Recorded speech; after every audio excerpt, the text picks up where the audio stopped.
बांग्लादेश को आजाद हुए अभी तकरीबन 50 साल ही हुए हैं और इतने कम समय में ही ये देश दुनिया में टेक्सटाइल किंग के नाम से अपनी पहचान हासिल कर चुका है। आज बांग्लादेश दुनिया में दूसरा सबसे बड़ा टेक्सटाइल एक्सपोर्ट करने वाला देश बन गया है। इसने भारत, अमेरिका, फ्रांस, ब्रिटेन जैसे देशों को भी पीछे छोड़ दिया। अपने कपड़ा उद्योग के कारण ही आज बांग्लादेश की जीडीपी पर कैपिटा इनकम भी भारत से अधिक हो गई है। बांग्लादेश ने साल 2021 में $35 बिलियन से अधिक टेक्सटाइल का एक्सपोर्ट किया था, तो वहीं साल 2022 में ये आंकड़ा $38 बिलियन के पार पहुंच गया है। बांग्लादेश की टेक्सटाइल इंडस्ट्री देश की इकोनॉमी को बूस्ट करने में अहम योगदान दे रही है। इसी कारण देश में नए रोजगार भी पैदा हो रहे हैं। 1 करोड़ से अधिक लोग आज बांग्लादेश में कपड़ा सेक्टर से जुड़े हुए हैं। लेकिन आखिर बांग्लादेश ने ये सब किया कैसे बांग्लादेश इतनी बड़ी मात्रा में कपड़ा एक्सपोर्ट करने में कामयाब हो पाया है? आज दुनिया के सभी बड़े ब्रांड्स के कपड़े बांग्लादेश में मैन्युफैक्चर हो रहे हैं। कैसे आजादी के बाद इतने कम समय में बांग्लादेश ने पाकिस्तान, भारत जैसे देशों को पीछे छोड़ दिया है? आइए विस्तार से इस बारे में जानते हैं। बांग्लादेश को सन 1971 में पाकिस्तान से आजादी मिली थी और इसमें भारत का भी महत्वपूर्ण योगदान रहा था। लेकिन उस समय बांग्लादेश के हालात बहुत खराब थे। चारों ओर भुखमरी फैल रही थी। लोगों के पास खाने के लिए पैसा नहीं था। रोजगार की देश में भारी कमी थी। देश की आर्थिक स्थिति भी बहुत ही ज्यादा मजबूत नहीं थी। हर साल आने वाली बाढ़ और अकाल जैसी आपदाएं भी देश को खोखला कर रही थी। लेकिन बांग्लादेश ने इन सभी चुनौतियों का डटकर सामना करने के बारे में सोचा। यूँ तो सदियों से बांग्लादेश में कपड़े का काम किया जा रहा है। यहाँ की कॉटन इंडस्ट्री भी काफी पुरानी है, लेकिन इस इंडस्ट्री को असली उड़ान देने के पीछे एक शख्स का हाथ है। वो है नुरुल कादर खान। ये 1970 के दशक में बांग्लादेश सरकार में सचिव थे और साथ ही एक बहुत बड़े देशभक्त भी थे। उन्होंने भाप लिया था कि यदि बांग्लादेश में जल्द कुछ बड़े कदम नहीं लिए गए और इंडस्ट्रीज सेटअप नहीं की गई तो आने वाला समय और भी ज्यादा खराब हो सकता है। वो जान चुके थे आबादी बढ़ने के साथ खाने और रोजगार की भारी कमी देश में होने वाली है। सन 1978 में नुरुल कादर खान ने बांग्लादेश से 130 लोगों को साउथ कोरिया भेजा और कहा कि वो वहाँ जाकर सीख कर आए कि आखिर कपड़ा कैसे बनता है, रेडीमेड गारमेंट्स का काम किस तरह से किया जाता है। वे सभी लोग जब साउथ कोरिया से वापस आए तो काम बहुत अच्छे से सीख चुके थे। उन्होंने बांग्लादेश में आकर अपनी इंडस्ट्री सेटअप की और रेडीमेड गारमेंट्स बनाने शुरू कर दिए। मशीनों की भी उन लोगों को अच्छी नॉलेज हो गई थी। साल 1982 में नुरुल कादर खान ने देश गारमेंट्स नाम से एक कंपनी की शुरुआत की और रेडीमेड कपड़ों का एक्सपोर्ट करना शुरू कर दिया। हालांकि आंकड़ा बड़ा नहीं था। उस समय बांग्लादेश केवल $3.5 मिलियन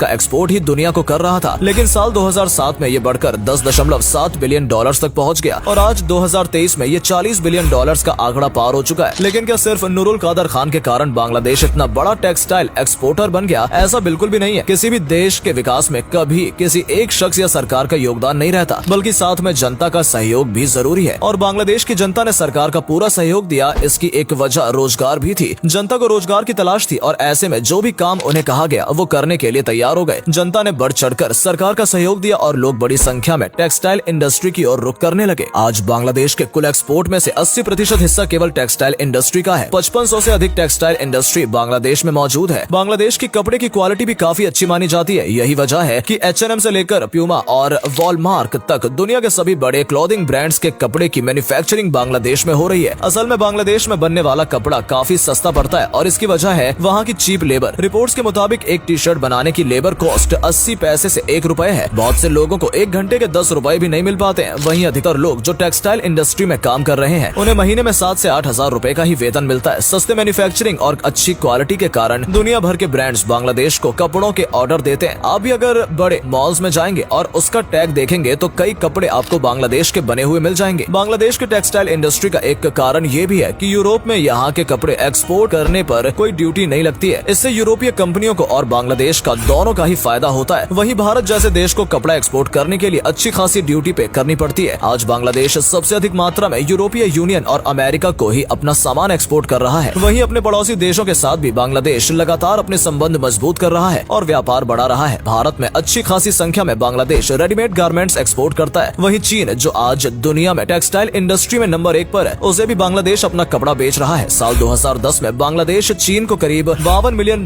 का एक्सपोर्ट किया करता था, लेकिन आज ये आंकड़ा 10 गुना से बढ़कर $500 मिलियन के पार पहुँच गया है। साल 2021 जुलाई से लेकर 2022 जनवरी के बीच बांग्लादेश की टेक्सटाइल इंडस्ट्री ने 30% की दर से वृद्धि की है। इस ग्रोथ रेट के साथ यदि किसी देश की इंडस्ट्री आगे बढ़ रही है तो ये वाकई एक काबिले तारीफ बात है। साल 2020 में वियतनाम ने बांग्लादेश को पीछे कर दूसरा स्थान हासिल कर लिया था, लेकिन 2021 में फिर बांग्लादेश टेक्सटाइल एक्सपोर्ट के मामले में दूसरे स्थान पर आ गया। फिलहाल बांग्लादेश की कड़ी टक्कर जर्मनी के साथ देखने को मिल रही है। वहीं चीन तो इस मामले में काफी आगे है, जिसे पछाड़ने के लिए अभी बांग्लादेश को काफी मेहनत करनी होगी। आज बांग्लादेश का टेक्सटाइल एक्सपोर्ट का कारोबार करीब $40 बिलियन तक पहुंच गया है। उम्मीद है कि साल 2025 तक ये आंकड़ा बढ़कर $100 बिलियन तक पहुंच जाएगा। बांग्लादेश के लेबर लॉज भी बहुत अच्छे हैं। वहीं भारत के लेबर कानून काफी कॉम्प्लेक्स हैं। बांग्लादेश में समय समय पर स्ट्राइक नहीं देखने को मिलती है। हालांकि कोरोना काल के दौरान लोगों ने प्रदर्शन किया था, लेकिन ये सब बांग्लादेश में ज्यादा देखने को नहीं मिलता है। लोग अपने काम से काम रखते हैं क्योंकि वास्तव में उन्हें रोजगार और पैसों की जरूरत है। आज बांग्लादेश के लोगों की GDP पर कैपिटा इनकम करीब $2700 तक पहुंच गई है, जो भारत से भी अधिक है। साल 1971 में जब बांग्लादेश को पाकिस्तान से आजादी मिली थी तो पाकिस्तान बांग्लादेश से 70% अमीर था, लेकिन आज बांग्लादेश पाकिस्तान से करीब 45% अमीर माना जाता है। वहीं बांग्लादेश की छवि पाकिस्तान से काफी बेहतर बनी हुई है। अपनी टेक्सटाइल इंडस्ट्री के दम पर ही बांग्लादेश अर्थव्यवस्था को लगातार मजबूत बनाता जा रहा है। दुनिया भर की टेक्सटाइल इंडस्ट्री में बांग्लादेश बादशाहत हासिल करना चाहता है और कुछ एक्सपर्ट्स का ऐसा भी मानना है कि साल 2030 तक बांग्लादेश कपड़ा उद्योग में चीन को भी पीछे छोड़ देगा। हालांकि ये इतना आसान नहीं होने वाला है क्योंकि चीन भी अपने सस्ते प्रोडक्ट्स के लिए जाना जाता है। आज बांग्लादेश जिस मुकाम पर खड़ा है उसमें सरकार और जनता दोनों का ही सहयोग रहा है। सरकार के कहने पर जनता ने उन्हें सपोर्ट किया तो वहीं सरकार ने भी अपनी नीतियों को सरल बनाए रखा। लोगों को स्टार्टअप के लिए बढ़ावा दिया गया। व्यापार को लेकर ज्यादा सख्त कानून बांग्लादेश में नहीं बनाए गए। लोगों को अच्छी और सस्ती बिजली मिल सके इसके लिए देश में कई पावर प्लांट्स भी लगाए गए। बेरोजगार लोगों को इंडस्ट्री में काम दिया गया और उन्हें सरकार ने इंसेंटिव भी दिए। साथ ही देश की राजधानी ढाका का इंफ्रास्ट्रक्चर भी बेहतर किया। हालांकि ट्रैफिक जाम और गंदगी आज बांग्लादेश में समस्या जरूर बने हुए हैं, लेकिन कुछ पाने के लिए कुछ खोना पड़ता है और बांग्लादेश ये बात अच्छे से जानता और समझता भी है। उम्मीद करते हैं दोस्तों कि आपको हमारी आज की ये वीडियो पसंद आई होगी। आपको क्या लगता है, क्या बांग्लादेश आने वाले समय में चीन का पीछा छोड़ देगा और क्या भारत टेक्सटाइल इंडस्ट्री में बांग्लादेश और चीन को टक्कर दे सकता है? इस बारे में अपने विचार हमें कमेंट करके जरूर बताएं। हमें आपके जवाब का इंतजार रहेगा। आज के लिए बस इतना ही। आपसे फिर मिलेंगे एक नई वीडियो और ढेर सारी रोचक जानकारी के साथ। धन्यवाद।